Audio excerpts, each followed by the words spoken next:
പ്രിയമുള്ളവരെ, ഇന്നത്തെ തിരുക്കർമ്മങ്ങളുടെ അർത്ഥം ഓരോ വായനയിലും നമ്മളെ പഠിപ്പിക്കുന്നു. ഒന്നാമത്തെ വായന ദൈവമായ കർത്താവ് ഏലിയ പ്രവാചകനിലൂടെ ഏലീഷായെ വിളിക്കുന്ന രംഗമാണ്. ഏലീഷായെ വിളിക്കുന്നത് ഏലിയ പ്രവാചകൻ വളരെ വിചിത്രമായ ഒരു ആംഗ്യത്തോടെയാണ്.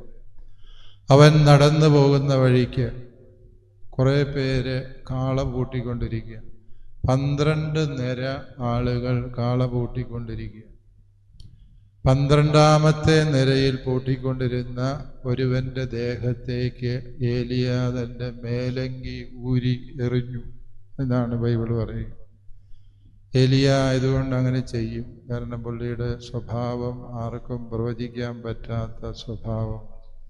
ഏലിയ മേലങ്കി ഊരി ചെറുപ്പക്കാരൻ്റെ ദേഹത്ത് എന്ന് മേലങ്കി വീണു.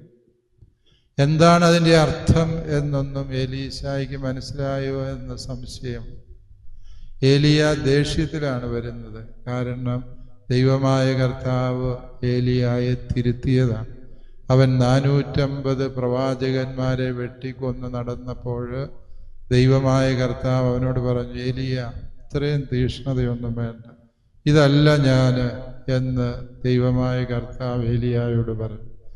വലിയ കൊടുങ്കാറ്റിൻ്റെയും ഭൂകമ്പത്തിൻ്റെയും വലിയ അഗ്നിജ്വാലകളുടെയും മധ്യത്തിൽ ദൈവത്തെ പ്രതീക്ഷിച്ച ഏലിയായുടെ മുന്നിലൂടെ ദൈവം ഒരു ഇളങ്കാറ്റിൻ്റെ മർമ്മരം പോലെ കടന്നുപോയപ്പോൾ ദൈവം ഏലിയായോട് പറഞ്ഞു, ദൈവം എന്നത് നിന്റെ ഭാവനയിലുള്ളൊരു ശക്തിയല്ല, മറിച്ച് എല്ലാവരെയും സ്നേഹിക്കുന്ന, എല്ലാവരുടെയും രക്ഷയാഗ്രഹിക്കുന്ന, ഒരാൾ പോലും നശിച്ചു പോകാതെ നിത്യജീവൻ പ്രാപിക്കണമെന്നാഗ്രഹിക്കുന്ന സ്നേഹത്തിൻ്റെ കുളിർതന്നലാണ് ദൈവം എന്ന് ഏലിയായോട് പറഞ്ഞു. ഏലിയ, അതുകൊണ്ട് നീ നിന്റെ ശുശ്രൂഷ അവസാനിപ്പിക്കാൻ സമയമായി. നിനക്ക് പകരം ഏലീഷ എന്ന ചെറുപ്പക്കാരനെ പ്രവാചകനാക്കണം എന്ന് ദൈവം പറഞ്ഞു. തൻ്റെ കാലാവധി എത്തിയത് എന്ന് ദൈവത്തിൻ്റെ അരുളപ്പാട് കിട്ടിയതിൻ്റെ ചെറിയ രോഷം ഏലിയായുടെ മനസ്സിലുണ്ട് എന്ന് ആ പ്രവൃത്തി കണ്ടാൽ അറിയാം. ഏലിയ മേലങ്കി ഊരി ഏലീഷ എന്ന കാളപൂട്ടുകാരൻ്റെ പുറത്തേക്ക് എറിഞ്ഞിട്ട് ഒരക്ഷരം മിണ്ടാതെ മുന്നോട്ട് പോയി. ഏലീഷ ഓടിച്ചെന്ന് മേലങ്കി നിലത്ത് വീണാതെ താങ്ങിപ്പിടിച്ച് ഓടിച്ചെന്ന് പറഞ്ഞു, ഞാൻ എൻ്റെ വീട്ടുകാരുടെ അടുക്കൽ പോയി മാതാപിതാക്കൾക്കൊരു ചുംബനം നൽകിയിട്ട് വരട്ടെ. ഉടനെ ഏലീഷായുടെ മറുപടി വളരെ വിചിത്രം. നീ എന്തു വേണേലും കാണിക്കുക, നിന്നോട് ഞാൻ വല്ലതും പറഞ്ഞു. വളരെ രോഷാകുലനായി ഏലിയ പ്രതികരിക്കും. വാസ്തവത്തിൽ ഏലീഷ പ്രവാചകൻ തുടർന്ന് ചെയ്യുന്ന കാര്യമാണ് നമ്മളെ അത്ഭുതപ്പെടുത്തുന്നത്.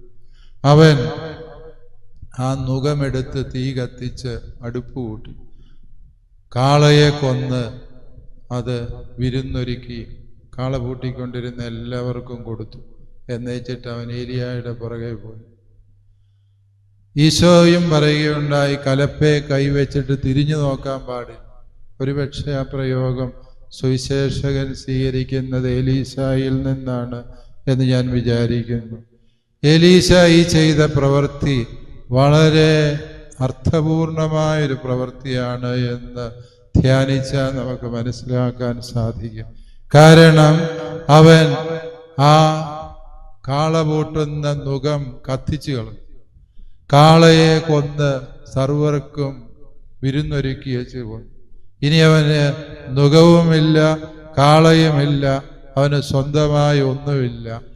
അതായത് ശിഷ്യത്വത്തിൻ്റെ ഉപേക്ഷയുടെ അതിതീവ്രമായൊരു ഭാവത്തെയാണ് ആത്യന്തികമായി ഏലീശ പ്രവാചകൻ നമ്മുടെ മുമ്പിൽ വയ്ക്കുക. പ്രിയപ്പെട്ട ജുബിനെ, ജീവിതത്തിൽ നമ്മളെല്ലാം ഉപേക്ഷിച്ചു എന്നൊക്കെ പറയാറുണ്ട്. എങ്കിലും നമ്മൾ പലതും ഉപേക്ഷിച്ചിട്ടില്ല. വീട്ടിൽ ഇതുവരെ ഉപയോഗിച്ച സാധനങ്ങളൊക്കെ ട്രങ്ക് പെട്ടിയിലിട്ട് അടുക്കി വെച്ചിട്ടുണ്ട് ജൂബിൻ. വീട്ടിൽ അവധിക്ക് വരുമ്പോഴൊക്കെ ഇത് നോക്കി ഇതെല്ലാം അവിടെ തന്നെ ഉണ്ടോ എന്ന് ഉറപ്പ് വരുത്താറുമുണ്ട്. വാസ്തവത്തിൽ നമ്മൾ ഉപേക്ഷിച്ചു എന്ന് പറഞ്ഞതൊന്നും ശരിക്കും ഉപേക്ഷിച്ചിട്ടൊന്നും. ഉപേക്ഷയുടെ തീഷ്ണതയാണ് ശിഷ്യത്വത്തിൻ്റെ ആത്മാർത്ഥത. അത് കർത്താവ് വ്യവസ്ഥയില്ലാതെ പങ്കുവയ്ക്കുന്ന ഒരു സന്ദേശമാണ്. എത്ര തീവ്രമായി തീഷ്ണമായി നാം നമ്മുടെ ജീവിതത്തിൻ്റെ സ്വകാര്യതകളെ ഉപേക്ഷിക്കുന്നുവോ അത്ര കണ്ട് ആത്മാർത്ഥമായി ശിഷ്യത്വത്തിൻ്റെ അർത്ഥവും ആഴവും ഗ്രഹിക്കാൻ കഴിയും എന്ന് കർത്താവ് ഏലിയ പ്രവാചകനിലൂടെ പറഞ്ഞത്. ഈ തിരിച്ചു നടക്കാൻ പാടില്ലാത്ത ജീവിതമാണ് ശിഷ്യത്വം. അത് മനസ്സിലാക്കാൻ ഞാൻ ഡാമിയൻ എന്ന പുണ്യവാളന്റെ കഥ ചിലപ്പോഴൊക്കെ പറയാറുണ്ട്. ഡാമിയന്റെ ജീവിത കഥയിൽ വളരെ ഹൃദയസ്പർശിയായ ഒരു രംഗമുണ്ട്. അവനോട് ഒരിക്കൽ മെത്രാണിച്ചൻ്റെ ഒരു എഴുത്ത് ഇവരുടെ സമൂഹത്തിൽ വന്നു. സന്യാസ സമൂഹമാണ് ഡാമിയൻ. സമൂഹത്തിൽ വന്ന ഇതാണ്: മൊളോക്കോ എന്ന ദ്വീപിൽ 3000-ലധികം കുഷ്ഠരോഗികളുണ്ട്. അവർക്ക് കൂദാശകൾ ചെയ്തു കൊടുക്കാൻ ആരുമില്ല. കുഷ്ഠം പിടിച്ച അന്നേരം മരിക്കുമെന്നില്ല. ചിലർ 10-12 കൊല്ലം ജീവിക്കും. അതുകൊണ്ട് അവരെ ആ സമയത്ത് ശുശ്രൂഷിക്കാൻ ആരുമില്ല. പിതാവ് എല്ലാ സന്യാസഭകൾക്കും എഴുതി. കാരണം പിതാവിൻ്റെ അച്ഛന്മാരാരും പോകാൻ തയ്യാറല്ലാഞ്ഞതുകൊണ്ടായിരിക്കാം പിതാവ് സന്യാസഭകൾക്ക് എഴുതുന്നത്. എഴുതി കഴിഞ്ഞപ്പോൾ ആരും മറുപടി ഒന്നും കൊടുത്തില്ല. പിതാവിൻ്റെ അച്ഛന്മാരെ കൊലയ്ക്ക് കൊടുക്കാൻ പറ്റിയാൽ ഞങ്ങളുടെ അച്ഛന്മാരെയും കൊടുക്കുകയല്ല എന്ന മട്ടിൽ ആരും വരും. പക്ഷേ ഈ പ്രോൺഷ്യാളച്ചൻ അവരുടെ മീറ്റിങ്ങിൽ ഈ എഴുത്ത് വായിച്ചു. ഇതാ, മൊളോക്കോയിൽ പോയി കുഷ്ഠരോഗികളെ ചികിത്സിക്കാൻ ഒരാളെ വേണം. എല്ലാവരും പരസ്പരം നോക്കി അസാധ്യം എന്ന് വിധിച്ചു. ഡാമിയൻ അവൻ ഉപരിപഠനമൊക്കെ കഴിഞ്ഞ് വന്ന് സെമിനാരിയിൽ പ്രൊഫസറാകാൻ ഒരുങ്ങുന്ന സമയമാണ്. ഡാമിയൻ എഴുന്നേറ്റ് എന്ന് പറഞ്ഞു, പ്രോൺഷ്യാളച്ച ഞാൻ പോവാം. പ്രോൺഷ്യാളച്ചൻ അവനെ വിലക്കി, നീ പോകണ്ട, നിന്നെക്കുറിച്ച് ഇവിടെ പല പദ്ധതികളും ഉള്ളതാണ്, നീ പോകാൻ പാടില്ല. അവിടെ പോയാൽ ഒരിക്കലും തിരിച്ചു വരാൻ പറ്റില്ലെന്ന് നിനക്കറിയാവോ? കുഷ്ഠം പിടിച്ചാലും പിടിച്ചില്ലേലും നീ ആ ദ്വീപിൽ കിടന്ന് മരിക്കണം, അതാണ് വിധി. പിന്നെ നിന്നെ ഈ കരയിലേക്ക് ആരും സ്വീകരിക്കില്ല. പ്രോൺഷ്യാളച്ചൻ പറഞ്ഞു. അതിന് ഡാമിയൻ പറഞ്ഞ മറുപടി ഒരിക്കലും മനസ്സിൽ നിന്ന് മായാത്ത ഒരു മറുപടിയാണ്. ഡാമിയൻ പറഞ്ഞത് ഇതാണ്: പ്രോൺഷ്യാളച്ച, പൗരോഹിത്യം എന്നത് ഒരിക്കലും തിരിച്ചു വരാനോ തിരിച്ചു നടക്കാനോ പാടില്ലാത്ത യാത്രയാണ്. പ്രിയ മകനെ, ഇത് നിന്റെ ഹൃദയത്തിൽ എഴുതി സൂക്ഷിക്കേണ്ട വചനമാണ്. ഒരിക്കലും തിരിച്ചു നടക്കാനോ മാറി ചിന്തിക്കാനോ ഇനി നിനക്ക് അവകാശമില്ലാത്ത ഒരു യാത്രയാണ് പൗരോഹിത്യം. മാറി ചിന്തിക്കാൻ വേറൊരു അവസരമില്ല. അത് സന്യാസമായിക്കോട്ടെ പൗരോഹിത്യമായിക്കോട്ടെ, നമ്മൾ ദൈവത്തിനു മുമ്പിൽ എടുക്കുന്ന പ്രതിജ്ഞയ്ക്ക് വിലയുണ്ട് എന്ന സത്യം പ്രിയ മകനെ നീ ഹൃദയത്തിൽ സൂക്ഷിക്കണം. ഏതാനും നാളുകൾ കഴിയുമ്പോൾ എനിക്ക് വ്യത്യസ്തമായി ചിന്തിക്കാം എന്നാരും തെറ്റിദ്ധരിക്കരുത്. തിരികെ നടക്കാൻ പാടില്ലാത്ത യാത്രയാണ്. കലപ്പയെ കൈവച്ചിട്ട് തിരിഞ്ഞു നോക്കുന്നവനെ എനിക്ക് വേണ്ട. ആ കലപ്പയും കത്തിച്ച് കാളയെ കൊന്ന് വിരുന്നൊരുക്കാൻ പോരുന്ന ഹൃദയപരമാർത്ഥതയുള്ളവനെ തനിക്ക് ശിഷ്യനായി മതി എന്ന് കർത്താവ് പറയുന്നതിൻ്റെ പൊരുള് പ്രിയപ്പെട്ട ജൂബിൻ നിന്റെ ഹൃദയത്തിൽ ആഴത്തിൽ സൂക്ഷിക്കേണ്ട സത്യമാണ്. നിന്നെ ദൈവം ഇന്ന് ഈ ദിവസമല്ല തിരഞ്ഞെടുത്തത്. ദൈവമായ കർത്താവ് ജെറമിയായോട് പറഞ്ഞ ആഴമേറിയ ആ സത്യമുണ്ട്. എന്താണ് ആ സത്യം? നിന്നെ ദൈവമായ കർത്താവ് തിരഞ്ഞെടുത്തത് എന്തിനു വേണ്ടി, എപ്പോൾ എന്ന് ചോദിച്ചതിൻ്റെ ഉത്തരം നിത്യതയിൽ തിരഞ്ഞെടുത്തത്. നീ നിന്റെ അമ്മയുടെ ഉദരത്തിൽ ഉരുവാകുന്നതിന് മുൻപ് നിന്റെ മാതാപിതാക്കൾ നീ എന്ന ശിശുവിനെ കുറിച്ച് ചിന്തിക്കുന്നതിന് മുൻപേ നിത്യതയിൽ ദൈവം നിന്നെ ഒരു കുഞ്ഞായി ജനിക്കാൻ തിരഞ്ഞെടുക്കുക മാത്രമല്ല, തൻ്റെ പ്രിയപുത്രന്റെ ഈ ഭൂമിയിലെ പ്രതിനിധിയാകാൻ, പുരോഹിതനാകാൻ നിയോഗിക്കുകയും ചെയ്തു എന്നാണ് ജെറമിയ പ്രവാചകൻ പറഞ്ഞു തരുന്ന തിരുവചനത്തിൻ്റെ ആഴമേറിയ അർത്ഥം. പ്രിയ മകനെ, സുവിശേഷത്തിലേക്ക് നാം വരുമ്പോൾ ഈശോ ശിഷ്യന്മാരുടെ കാല് കഴുകുന്ന രംഗമാണ്. ഈശോ പൗരോഹിത്യം സ്ഥാപിക്കുന്നത് ഈ കാല് കഴുകിക്കൊണ്ടാണ് എന്ന് സഭാപിതാക്കന്മാർ സാക്ഷ്യപ്പെടുത്താറുണ്ട്. സത്യത്തിൽ യോഹന്നാന്റെ സുവിശേഷത്തിൽ മാത്രമേ ഈ രംഗമുള്ളൂ. മറ്റെല്ലാ സുവിശേഷങ്ങളിലും ഈ സമയത്ത് ഈശോ പരിശുദ്ധ കുർബാന സ്ഥാപിക്കുകയും തുടർന്ന് ഇതെൻ്റെ ഓർമ്മയ്ക്കായി ചെയ്യാൻ പറഞ്ഞ് പൗരോഹിത്യം സ്ഥാപിക്കുകയും ചെയ്യുന്ന വിവരണങ്ങളാണ്. എന്നാൽ യോഹന്നാൻ അതിനു പകരം ഈശോ ശിഷ്യന്മാരുടെ കാലുകൾ കഴുകിയിട്ട് ഇതെൻ്റെ ഓർമ്മയ്ക്ക് വേണ്ടി ചെയ്യണം എന്ന് പറയുകയും ചെയ്തു. യോഹന്നാന്റെ സുവിശേഷത്തിൽ പൗരോഹിത്യം എന്നത് അപരൻ്റെ പാദങ്ങളോളം താഴാൻ മനസ്സുള്ള എളിമയുടെ പേരാണ് പൗരോഹിത്യം. പൗരോഹിത്യത്തിൻ്റെ ഏറ്റവും വിശുദ്ധമായ പുണ്യം എന്ന് പറയുന്നത്, പ്രിയ മകനെ, അത് എളിമയാണ്. വൈദികരായ നമ്മെക്കുറിച്ച് ജനം എന്തെങ്കിലുമൊക്കെ കുറ്റം പറയുന്നുണ്ട് എങ്കിൽ, അവരുടെ മനസ്സ് മുറിവേൽക്കുന്നുണ്ട് എങ്കിൽ, അത് ഈ ഒരു കാര്യത്തിൻ്റെ പേരില്ല. നാം എളിമയില്ലാതെ സംസാരിച്ചു, അവരെ ആദരവില്ലാതെ പരിഗണിച്ചു. ഇതൊക്കെയാണ് ആളുകൾക്കെന്നും നമ്മെക്കുറിച്ച് പരാതിപ്പെടാനുള്ള കാരണം. ഈശോയ്ക്ക് സത്യം അറിയാം. അതുകൊണ്ടാണ് ഈശോ പൗരോഹിത്യം സ്ഥാപിക്കുന്നതിന് മുമ്പ് ഗുരുവും നാഥനുമായി അവിടുന്ന് ശിഷ്യന്റെ പാദാന്തികത്തോളം കുനിഞ്ഞു നിന്ന് അവന്റെ പാദം കഴുകി തൂവാല കൊണ്ട് തുടച്ച് ആ പാദം ചുംബിച്ചുകൊണ്ട് കർത്താവ് ആ 12 പേരെയും പൗരോഹിത്യത്തിലേക്ക് കൈപിടിച്ചുയർത്തുകയാണ്. പൗരോഹിത്യത്തിന്റെ അത്ഭുതകരമായ ഒരു സത്യം, ആരാണോ ഏറ്റവും ആഴത്തിൽ എളിമപ്പെടുന്നത് അവനാണ് ഏറ്റവും കൃപയാർന്ന പുരോഹിതൻ എന്ന് മിശിഹാ തമ്പുരാൻ പഠിപ്പിക്കുന്നു. ഈശോ അത് ചെയ്യാൻ കാരണം, ശിഷ്യന്മാര് പെസഹായ ഭക്ഷണത്തിന് വരുമ്പോൾ ഏറ്റവും ചെറിയവൻ കാല് കഴുകണമെന്ന റബ്ബിമാരുടെ പാരമ്പര്യം ആരും അനുസരിച്ചില്ല. കാരണം ഒരു ശിഷ്യൻ പോലും നോക്കിയിട്ട് ചെറുതാകാൻ ഒരു കാരണമുള്ളതായി അവർക്ക് തോന്നിയില്ല. അവരോരോരുത്തരും ചിന്തിക്കുമ്പോൾ താൻ മറ്റവനേക്കാളും ശ്രേഷ്ഠനാണ് എന്ന് ചിന്തിച്ച് ഓരോരുത്തരായി നടക്കല്ലേൽ ചവിട്ടി അകത്തേക്ക് കടന്നു പോയതല്ലാതെ ഒരാൾ പോലും തിരിഞ്ഞു നിന്നില്ല. ഗുരുവിന്റെ പാദം കഴുകാൻ എളിമയുള്ള ഒരു ശിഷ്യനും ഉണ്ടായിരുന്നില്ല. കാരണം വഴിയിൽ വെച്ചവർ തർക്കിച്ചത് തങ്ങളിൽ വലിയവരാരാണ് എന്നുള്ളതിനെ കുറിച്ച് മാത്രമാണ്. പ്രിയപ്പെട്ട ജൂബിൻ, ഇത് പൗരോഹിത്യത്തിന്റെ നിതാന്തമായ പ്രലോഭനങ്ങളിൽ ഒന്നാണ്. ചെറുതാകാൻ മനസ്സില്ലാത്തവർക്ക് ഉൾക്കൊള്ളാനാവാത്ത വിധം വലുതാണ് ഈ പൗരോഹിത്യം എന്ന സത്യം നിന്റെ ഹൃദയത്തിൽ സൂക്ഷിക്കണം. മിശിഹാ തമ്പുരാന് വേണ്ടത് അസാധാരണ ബുദ്ധിവൈഭവമോ സംഘാടക പാഠവമോ ഗാന ചാതുരിയോ പ്രസംഗ പാഠവോ ഉള്ള വൈദികരെ അല്ല. അതൊക്കെ ഈശോ പരിഹരിക്കാൻ കർത്താവിന് പുരോഹിതനിൽ പറ്റാത്ത ഒരേ ഒരു കാര്യം എനിക്ക് തോന്നുന്നു ഈശോ നമ്മെ പഠിപ്പിക്കുന്നത് നമ്മുടെ എളിമയില്ലാത്ത ഹൃദയം.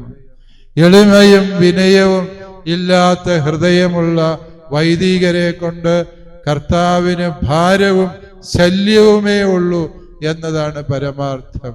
തമ്പുരാൻ പറഞ്ഞത് കേൾക്കില്ല, തിരുസഭ പറഞ്ഞത് അനുസരിക്കില്ല.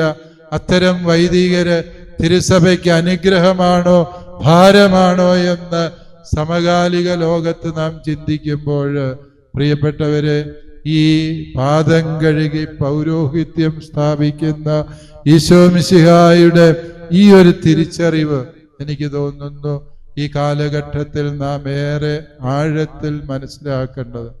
ഈശോ ശമയോൻ പത്രോസിന്റെ അടുക്കൽ ചെന്നപ്പോൾ ശമയോൻ പറഞ്ഞു, കർത്താവേ, നീ എൻ്റെ കാല് കഴുകാൻ ഞാൻ സമ്മതിക്കുകയല്ല. ഈശോയ്ക്ക് വേണേ തിരിച്ചു ചോദിക്കാമായിരുന്നു, നീ എൻ്റെ കാല് കഴുകാൻ എളിമ കാണിച്ചില്ലല്ലോ, അതുകൊണ്ട് ഞാൻ നിന്റെ കാല് കഴുകാൻ. പകരം ഈശോ പറഞ്ഞത് എന്താണ്? ശമയോനെ, ഞാൻ നിന്നെ കഴുകുന്നില്ല എങ്കിൽ നിനക്ക് എന്നോടുകൂടെ പങ്കില്ല. പ്രിയപ്പെട്ട ജൂബിൻ, കർത്താവ് നമ്മെ ഈ പാദക്ഷാളനം കൊണ്ട് എളിമയുടെ പാഠം മാത്രമല്ല, മറിച്ച് നമ്മുടെ പാദത്തിലെ ചെറിയ മണൽത്തരി പോലും പൊടി പോലും നമ്മൾ ഒഴിവാക്കണം. കാരണം നാം ചെയ്യാൻ പോകുന്ന ശുശ്രൂഷ അത്രമേൽ പരിശുദ്ധമാണ്. നാം നിൽക്കാൻ പോകുന്ന സ്ഥലം അത്രമേൽ സംശുദ്ധമാണ്. നാം ഉച്ചരിക്കാൻ പോകുന്ന തിരുവചനങ്ങൾ പരമപരിശുദ്ധനായ ദൈവത്തിൻ്റെതാണ് എന്ന സത്യം. പരിശുദ്ധി പൗരോഹിത്യത്തിന് അലങ്കാരമല്ല, പൗരോഹിത്യത്തിൻ്റെ അസ്തിത്വമാണ് പരിശുദ്ധി എന്ന സത്യം ഓർക്കുക. സഭാപിതാവായ വിശുദ്ധ ക്രിസോസ്തോം പൗരോഹിത്യത്തെക്കുറിച്ച് ഏറെ ആഴത്തിൽ ധ്യാനിച്ചിട്ടുള്ളൊരു സഭാപിതാവാണ്. അദ്ദേഹത്തെ വായിച്ചപ്പോൾ എനിക്ക് ഭയം തോന്നിയ ഒരു വചനം ഇപ്രകാരമാണ്. സഭാപിതാവായ ക്രിസോസ്തോം പറയുകയാണ്, പാപാവസ്ഥയിൽ കർത്താവിൻ്റെ ബലിവേദിയിൽ നിൽക്കുന്ന ഒരു പുരോഹിതൻ പിശാചിനേക്കാളും നികൃഷ്ടനായ വ്യക്തിയാണ്. കാരണം എന്ത്? പിശാച് ഒരിക്കലും ആ കർത്താവിൻ്റെ തിരുസന്നിധി കയറി നിൽക്കാൻ ധൈര്യപ്പെടില്ല എന്ന് മാത്രമല്ല, അബദ്ധത്തെങ്കിലും കർത്താവിൻ്റെ മുമ്പിൽ പെട്ടുപോയാൽ പിശാച് ആലില പോലെ വിറച്ച് സംസാരശേഷി അറ്റവനെ പോലെ നിൽക്കും. പക്ഷേ കർത്താവിൻ്റെ പുരോഹിതൻ പാപാവസ്ഥയിൽ ആൾത്താരയിൽ കയറി നിന്ന് കർത്താവിൻ്റെ അതേ ശുശ്രൂഷ അവൻ്റെ നാമത്തിൽ ചെയ്യുന്നത് കാണുമ്പോൾ മാലാഖമാർ മുഖം പൊത്തി നിലവിളിച്ച് കരയുന്നു, പിശാചുക്കൾ അവനെ അമ്പരപ്പോടെ നോക്കി നിൽക്കുന്നു എന്ന ക്രിസോസ്തോമിൻ്റെ ധ്യാനം എന്നെ പലപ്പോഴും അത്ഭുതപ്പെടുത്തുകയും ഭയപ്പെടുത്തുകയും ചെയ്തിട്ടുണ്ട്. ഏലിയ അണിയിച്ചതുപോലെ അവൻ്റെ അതേ മേലങ്കി അണിയിച്ച് വിശുദ്ധീകരിച്ച നമുക്ക് പരിശുദ്ധിയെക്കുറിച്ചുള്ള ചിന്ത ആവശ്യമാണ്. ഇതേ സഭാപിതാവ് തന്നെ വിശുദ്ധ മത്തായിയുടെ സുവിശേഷത്തിൽ മഹാവിരുന്നിൻ്റെ ഉപമ വ്യാഖ്യാനിക്കുമ്പോൾ സമാനമായൊരു ചിന്ത പറയുന്നുണ്ട്. വിവാഹ വസ്ത്രം അണിയാത്ത ഒരുത്തൻ അവിടെ കണ്ടു. അവനെ കയ്യും കാലും പിടിച്ചു കെട്ടി പുറത്തെ അന്ധകാരത്തിലേക്ക് എറിഞ്ഞു കളഞ്ഞു. അതേക്കുറിച്ച് സഭാപിതാവായ ക്രിസോസ്തോം, വിശുദ്ധ ജോൺ ക്രിസോസ്തോം പറയുന്ന പ്രകാരമാണ്, ആ വിരുന്നിന് വന്ന് നിൽക്കുന്നവൻ അത് പുരോഹിതനാണ്. അവൻ വിശുദ്ധിയുടെ വസ്ത്രം അണിയാതെ നിൽക്കുന്നത് കാണുമ്പോൾ അവൻ പുറത്തേക്ക് എറിയപ്പെടാൻ മാത്രമാണ്. ഉറകെട്ടുപോയ ഉപ്പായിത്തീരുന്നവൻ മനുഷ്യരാൽ ചവിട്ടപ്പെടാനല്ലാതെ മറ്റൊന്നിനും അത് ഉപകരിക്കില്ല എന്ന് പറയുമ്പോൾ പ്രിയപ്പെട്ടവരെ, നാം ഗൗരവമായി ധ്യാനിക്കണം. കാരണം മിശിഹ കഴുകി ശുദ്ധീകരിച്ച നിന്റെ ശരീരം അവിടുന്ന് തൻ്റെ തിരുരക്തം കൊണ്ട് വിശുദ്ധീകരിക്കുന്ന നിന്റെ നാവുകൾ, പരിശുദ്ധാത്മ അഭിഷേകം പതിയുന്ന നിന്റെ ശിരസ്സും കരങ്ങളും ജീവിതത്തിൽ സംശുദ്ധിയോടെ സൂക്ഷിക്കാൻ പ്രിയ മകനെ നിനക്ക് കഴിയുമ്പോഴൊക്കെയും നീ പൗരോഹിത്യത്തിൻ്റെ അർത്ഥവും ആഴവും മനസ്സിലാകും. എന്നാൽ എന്നാണോ ഈ പൗരോഹിത്യത്തിൻ്റെ പരിശുദ്ധിയെ നീ അവഗണിക്കുന്നത്, അന്ന് ഇതെല്ലാം പാഴ്വേലയായിത്തോന്നും. അങ്ങനെ ഒരുത്തൻ്റെ കഥയും കൂടി സുവിശേഷത്തിൽ ഈശോ എന്ന് പറഞ്ഞു വെച്ചത് യൂദാസിന്റെ കഥയാണ്. അവൻ 300 ദനാറ വിലയുള്ള നാർദീൻ സുഗന്ധദ്രവ്യം ഈശോയുടെ പാദത്തിങ്കൽ ഒഴിച്ചപ്പോൾ അവൻ ചോദിക്കുന്ന എന്താ?